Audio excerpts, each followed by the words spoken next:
কিয়ামতের আগে যে মালহামার যুদ্ধ হবে, তখন রাসূল সাল্লাল্লাহু আলাইহি ওয়াসাল্লাম বলেছেন মালহামার যুদ্ধের সময় মুসলমানদের ফুস্তাদ বা তাবু হবে, শিবির হবে এই ফিলিস্তিনের দামেস্কের পাশে আল গৌতা নামে এক জায়গা আছে, ওই গৌতাতে। এবং ঈসা আলাইহিস সালাম এসে যে দাজ্জালকে হত্যা করবেন সেটাও ওই শামে। ফিলিস্তিনের বাবুল লুদ এখনো একটা জায়গা আছে, ওই জায়গাটার নাম এখনো বাবুল লুদ, ওখানে তিনি দাজ্জালকে হত্যা করবেন। এবং সেখানে একটা সাদা মিনারা আছে, ফেরেশতার পাখায় ভর করে ঈসা আলাইহিস সালাম তখন সেখানে নেমে আসবেন।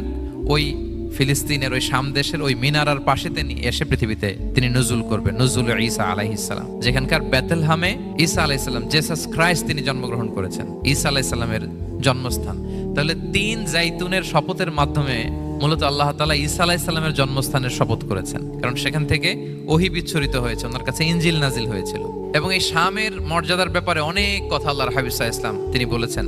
আল্লাহ রাসূল সাল্লাল্লাহু আলাইহি ওয়াসাল্লাম যখন মেরাজে যান, তখন মক্কা থেকে এই শাম দেশে ফিলিস্তিনের বাইতুল মাকদাসে রাসূল সাল্লাল্লাহু আলাইহি ওয়াসাল্লামকে নিয়ে যাওয়া হয়েছিল।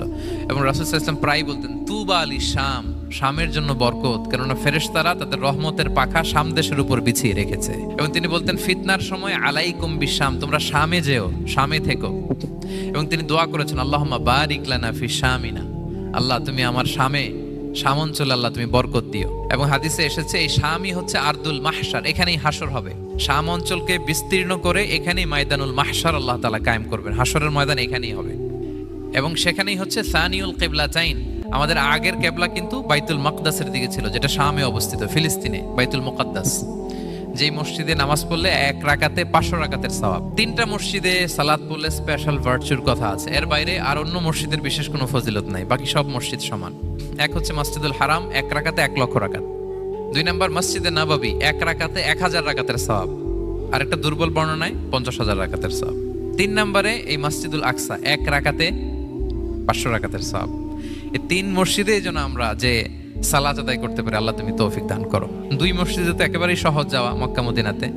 বাইতুল মাকদাসের জন্য আমরা যেতে পারি, আল্লাহ তুমি সেই পরিস্থিতি আমাদের জন্য তৈরি করে দাও। তো এই বাইতুল মাকদাসের দিকে রাসূল সাল্লাল্লাহু আলাইহি ওয়াসাল্লাম টানা 14 বছর নামাজ পড়েছেন। 14 বছর, প্রথম 13 বছর কোনো সমস্যা হয়নি মক্কায়, কারণ তখন কিবলা বাইতুল মুকাদ্দাস থাকলেও রাসূল সাল্লাল্লাহু আলাইহি ওয়াসাল্লাম সামনে রাখতেন কাবাকে, কিবলা বাইতুল মুকাদ্দাস, কিন্তু তিনি তো মক্কায় ছিলেন নবুয়তের প্রথম 13 বছর, সামনে কাবাকে রাখতেন, তারপরে টু দ্য ডাইরেকশন অফ বাইতুল মাকদাস। কিন্তু যখন মদিনায় গেলেন তখন তো আর কাবা নাই, তখন রাসূল সাল্লাল্লাহু আলাইহি ওয়াসাল্লাম কাবাকে মিস করতে আরম্ভ করলেন। আর প্রায় আল্লাহর কাছে কামনা করতেন আমার বংশের গোড়া ইব্রাহিম আলাইহিস সালামের রুট, যেখানে আমার জন্মস্থান, সেই কাবার দিকে যদি আবার কিবলাটা ফিরিয়ে দেয়া হতো। কদ নারা তাকাল্লুবা ওয়াজহিকা ফিস সামা ফালানুওয়াল্লিয়ান্নাকা কিবলাতান তারদাহা। আল্লাহ আয়াত নাযিল করলেন, নবী আপনি আকাশের দিকে তাকিয়ে কি ভাবেন আমি বুঝি, আপনি চান কিবলা যেন আমি মক্কার দিকে ঘুরিয়ে দেই।